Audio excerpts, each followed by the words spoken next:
Can you imagine how a handful of battles could alter the fate of an entire war? In this video, we're breaking down the key battles and strategies of World War II that had a profound impact, from the relentless German advance in the Soviet Union to the harrowing siege of Stalingrad.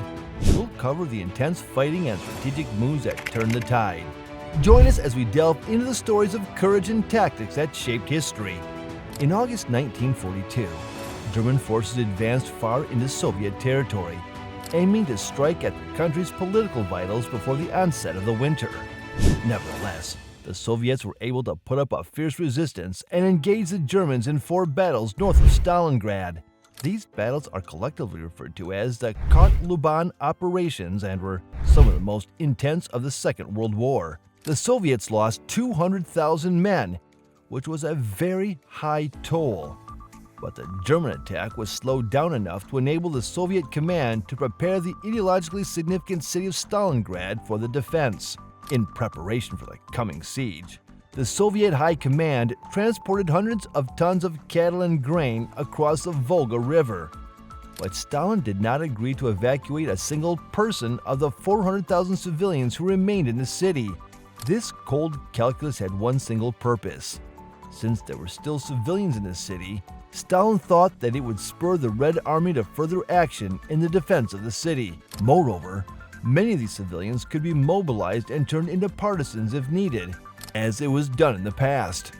It was a harsh decision, and even more painful given that Stalin's harvest victory, or his removal of food from the city, meant that Stalingrad was already starving for its nearly 500,000 inhabitants.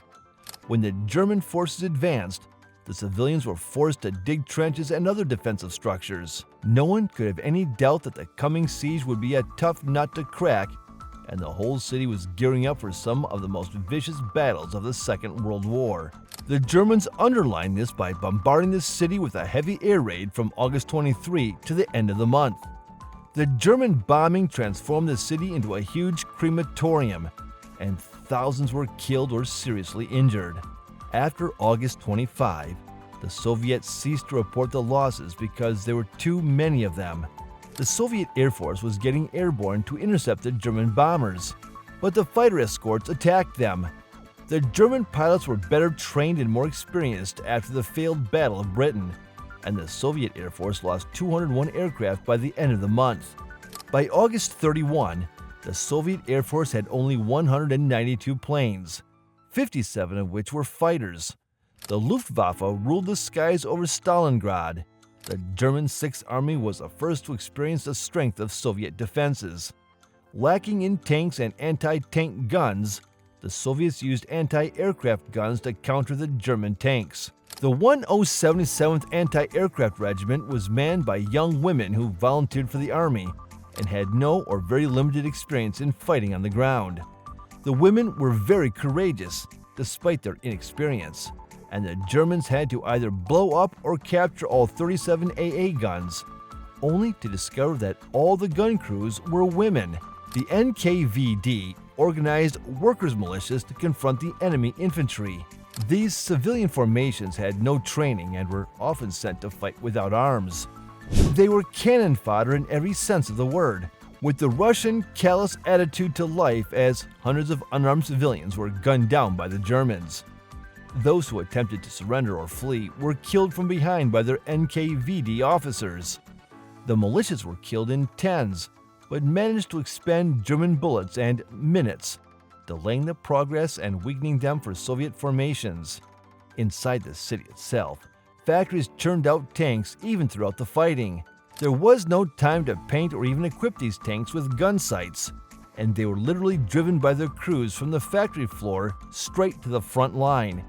Without even primitive gun sights, these tanks were forced to fight at practically point-blank range. As August came to a close, Army Group South, B, reached the Volga north of Stalingrad. The Soviets were pinched off as German units also advanced south of the city along the river, forcing them to abandon defensive positions outside the city for the inner defensive ring inside of it. By the end of the month, the Germans had completely enveloped Stalingrad on 3 sides. In September 1942, bridges across the Volga were destroyed by the German Luftwaffe. And with the Germans closing off access to the city from the north, south, and east, the only way to resupply Soviet forces was by crossing the river in boats and barges pulled by tugs. However, this was incredibly dangerous, as German artillery was well within range of the river, and German air patrols descended on any attempt to cross.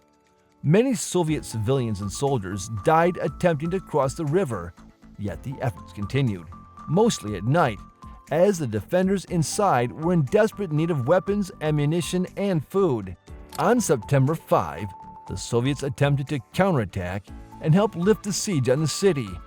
The Soviet 24th and 66th Armies rallied for an attack against the 14th Panzer Corps. However, the Germans had air superiority and advanced warning of the attack, and the Luftwaffe decimated the Soviets' artillery. Without their artillery support, the Soviets were forced to withdraw after only a few hours of fighting. They lost 1/4 of their 120 tanks in the fighting, with minimal losses on the German side. Stalin's Order No. 227 made it punishable by military tribunal to retreat from the enemy. Thus, Soviet commanders refused to order retreats even in the face of certain defeat. This turned Stalingrad into an absolute meat grinder of inhuman proportions, as badly outgunned and outnumbered Soviet units were destroyed to a man.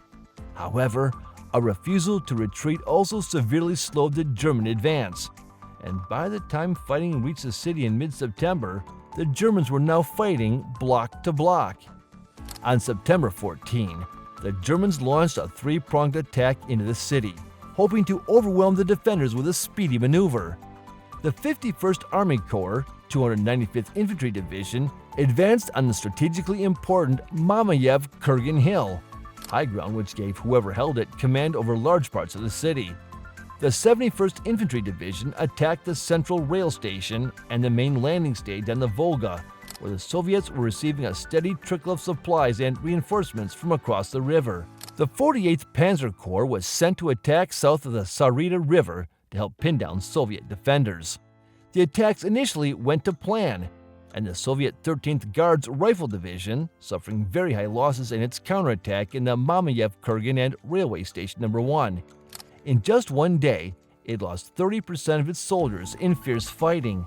Only 320 of the original 10,000 men who made up the 13th Guards Rifle Division would survive the battle. They succeeded, however, in retaking both objectives, at least temporarily, with both objectives changing hands multiple times. The railway station changed hands an incredible 14 times in just 6 hours. The fighting was so brutal that by the evening of the second day of fighting now existed only on paper. In the south of Stalingrad, 50 Soviet soldiers made a last stand at a massive grain elevator. Surrounded and cut off from all resupply, they continued to fight for 5 days, repelling 10 German assaults before running out of ammunition and water. However, the Soviets surrounded the building with minefields and well-entrenched machine gun nests. Incredibly, Pavlov held the building for 2 months with few reinforcements and earned the Hero of the Soviet Union Award for his efforts. The fighting raged through September, with the Germans making slow incremental progress. However, by the end of the month, they were unable to capture the Volga river crossings, thus enabling the Soviets to keep on supplying the defenders with reinforcements and supplies, even under the constant shelling from German artillery and air raids. By October 1942, the Luftwaffe failed to prevent the Soviet forces from bringing in reinforcements across the Volga, while German troops were bogged down in close-quarter combat. The battle for the city became a fight for every meter. Victory was determined by the number of structures captured or held, and the battle became hand-to-hand combat. The Soviets built defenses in apartment buildings, houses, factories, and warehouses, and defended them with squads of 5 to 10 men. This enabled them to move to different areas of the city, while other defenders quickly rushed to reclaim the lost ground. The Germans named it Rattenkrieg, or Rat War, because the fighting in the taller buildings was often between Germans and Soviets on different floors, firing at each other through the holes in the floors above.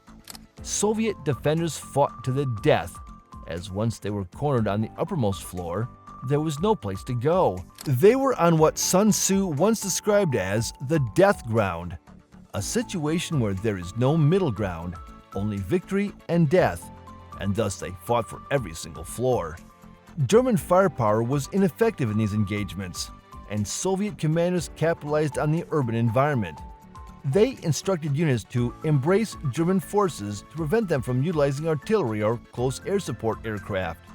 The Germans were still better equipped, and the tactic cost the Soviets dearly, but it was staggeringly effective. The Russians did not care for the lives of the men they threw into battle and halted the German advance with a flood of human waves.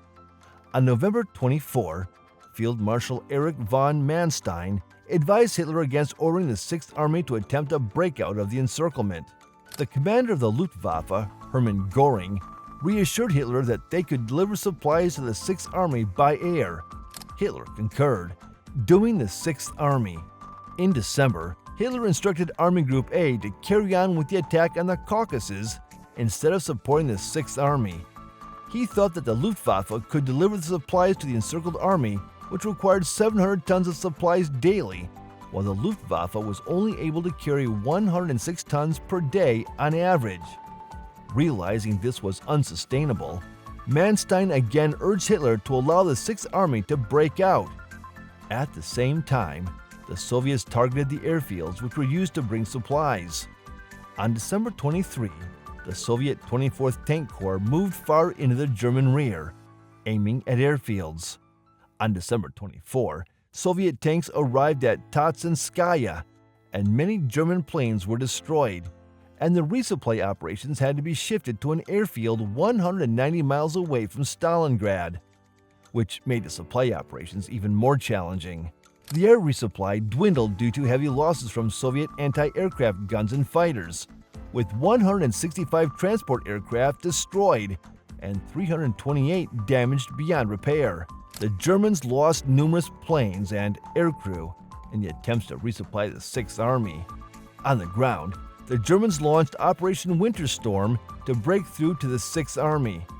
Hitler approved the attack, but insisted the 6th Army remain in place rather than break out to meet the advancing forces. By December 19, German forces were within 30 miles of the 6th Army, but requests to defy Hitler's orders and attempt a breakout were ignored. The battle began on December 16, 1942, when the Soviets tried to penetrate through the mostly Italian forces of the Axis Army on the Don River. The Italians fought to the best of their abilities, but 3 days later, they could no longer resist the Soviets' advance. When the relief effort failed, Field Marshal Manstein again beseeched Hitler to order the encircled 6th Army to attempt a breakout, but Hitler did not permit it. The 6th Army was out of fuel, and attempting a breakout on foot in the winter would have been catastrophic. German forces now had to concentrate on repelling Soviet counterattacks, which were becoming increasingly intense. By January 7, 1943, the Red Army entered Stalingrad with surrender offers for German Field Marshal Friedrich Paulus and his men.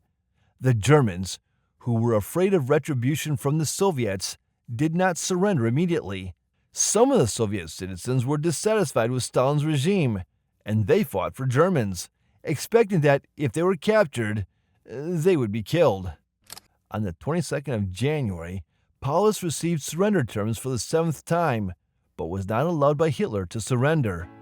On January 26, Soviet forces cut the German forces into 2 pockets, and by January 30th, Hitler promoted Paulus to a new rank, telling him not to surrender. The next day, the southern pocket fell, and Paulus was captured by the Soviets. Over the following days, the remaining pockets surrendered, culminating on February 2, 1943, with the capture of 91,000 German prisoners, many sick, wounded, or starving. Few survived the harsh conditions of Soviet POW camps after the war. That wraps up today's video. Share your thoughts on this pivotal World War II event in the comments below. Stay tuned for more.